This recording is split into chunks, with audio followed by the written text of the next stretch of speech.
The Reverend Damon Lynch Jr. is a man of God, first and foremost. When you're praying, you're talking to God. If you go to New Jerusalem Baptist Church, you'll see a church that has grown from 65 members to about 2,000 during the 40 years that Reverend Lynch has been the pastor. And you'll discover why he's been honored for his preaching. Lord, you know my heart. You know what I want to say, but I just can't say it. I don't have the word, but the Lord understands our groans. That's what he said. He said he understands our groans. It's all about heart. Prayer is a soul sincere desire, sometimes without utterance or expression. It's what's in the soul. God answers the intent, not the words. Reverend Lynch is also a pastor for his city. He's been active in Cincinnati most of his life. He and others created the march on Dr. Martin Luther King's birthday.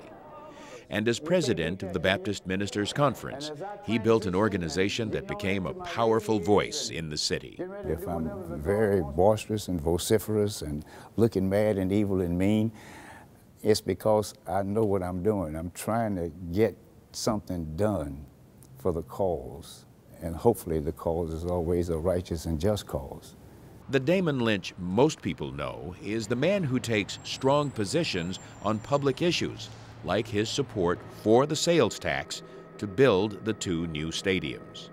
Characteristic of Reverend Lynch that really is so commendable and so visible is the courage of his convictions. It may be difficult for some. For Dad, it's not difficult because I don't think he fears anybody. I don't think he answers to anybody. He is his own man. Freedom has no price. What a great statement. There's another Damon Lynch. It's the man working quietly, one-on-one, to build bridges. I've watched him dealing with politicians and labor leaders and you know, dark-suited business guys, and he can talk to all of them. It doesn't make any difference who you are or where you come from or what, where you've been. He can relate to you. He can sit down and talk to you. When he was a child, Damon moved from his grandparents' farm in Georgia up here to Lockland. Our upbringing in Christ, it was probably put into our hearts young because it was around us all the time, from our parents and our grandparents. After graduating from high school, Damon joined the Marines. When he came home, he went to work at Stevenson's barber shop on Reading Road. It was a powerful time because that's when he began his studies at the Bible Seminary, and the civil rights movement had also started. The city was burning when the Lord called me to preach it. I cut my teeth on things that were violent and all kinds of racial polarization going on in the city. I think that probably shaped him, and during the civil rights time, that's probably what shaped him the most. I think by far the 60s civil rights movement was probably the greatest that this world has seen, I'd put it on the par with the people coming out of slavery from Egypt to Canaan. Same principles, because the same principles were, dealt with, Gandhi, King, they got all these things from the great prophet Moses and the great prophet Jesus. And so, yeah, that's where my ethos was born in the 60s. Reverend Lynch went back to school and earned an MBA. I had a new skill set now. I mean, I could go into the boardroom and talk to jargon. In the aftermath of the riots, Reverend Lynch worked to bring the Reverend Billy Graham to Cincinnati in 2002. It was a healing moment that he considers one of his lasting accomplishments.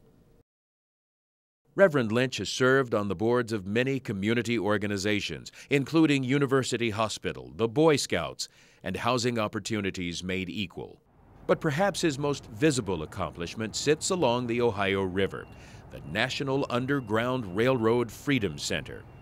Reverend Lynch was a founding member of the board of directors and serves now as presiding co-chair with John Pepper.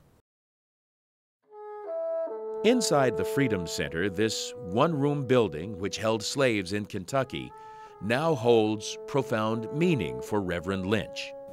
If these people could talk, they would say to all of us, God bless you, and whatever you are now realizing in terms of your dreams, it was because of us being denied our dreams. That's what it means to me. That's what it means. There are 3 words on the walls of the Freedom Center: courage, cooperation, and perseverance. They define its mission and its message, but they also help us understand this man who has worked so hard for freedom and justice in Cincinnati.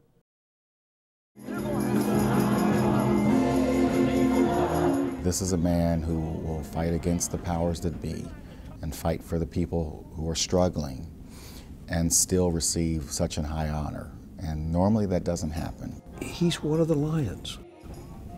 He's one of the people who've made a difference.